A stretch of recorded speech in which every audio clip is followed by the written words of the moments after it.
Hello everyone, and what is going on? It's Sensei Pink, and I'm coming back to you guys for my review on Lore Olympus episode 110.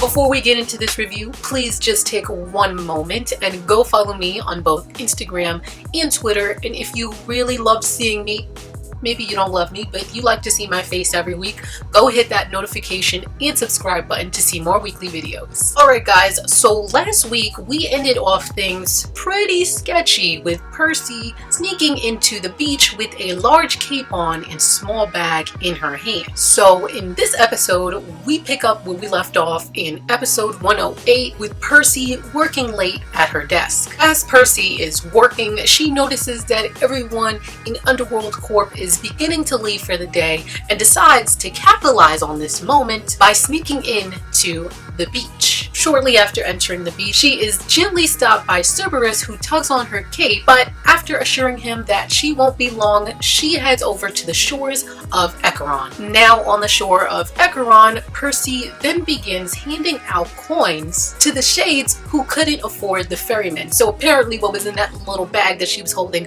was a ton of coins. Now as Percy is handing out all of them coins, all the shades see this and they start snatching and going a little crazy up until Percy's bag no longer has any coins left in it. Now with no coins left, all the shades just begin to chase Percy, and as she frantically tries to get away, she is saved by Hades. Now in Hades' office and getting dry, Hades asks Percy why would she go to the beach and no less without him to accompany her. Although Percy does not want to tell him because obviously he wouldn't approve, she does end up telling him because at the end of the day she did cause an entire mess. Okay, now after hearing that she went to give out coins, Hades asks why she would seek to undermine his reputation when she asked him not to tarnish hers. Now, although Hades does have a valid point, Percy just still tells him that at the end of the day, the punishment is just horrible. Like, why should they have to wait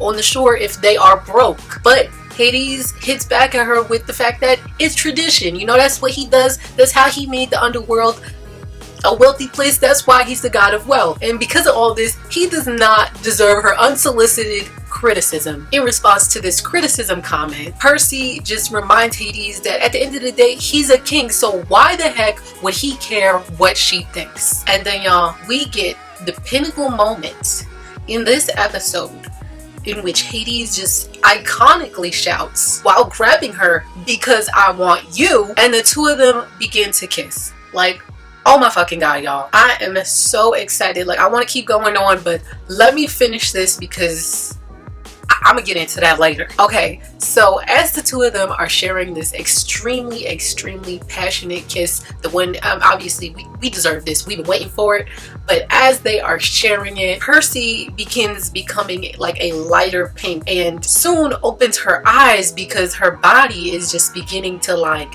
disperse and become like butterflies, and Hades is also surprised at what's going on. But we then end off this episode with Hades calling out to Percy, with him reaching for the butterflies as they fly away. Now that this episode is over, let me get back into what I felt, what I was gonna say to y'all. Okay, so first of all, Rachel is just finna give me a heart attack.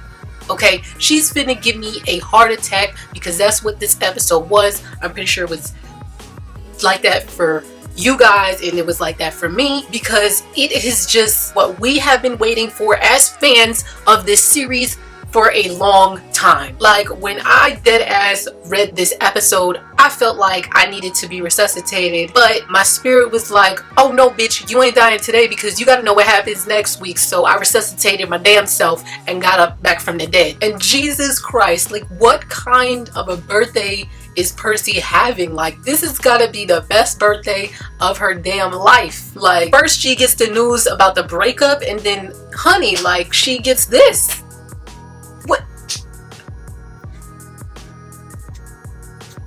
I thought that, you know, the breakup news was the best birthday gift, but I was wrong. Rachel, I was wrong. Alright, now guys, aside from me wanting to like throw myself across my room, which I did, you know, when I read the chapter in excitement, but I ain't gonna do it today.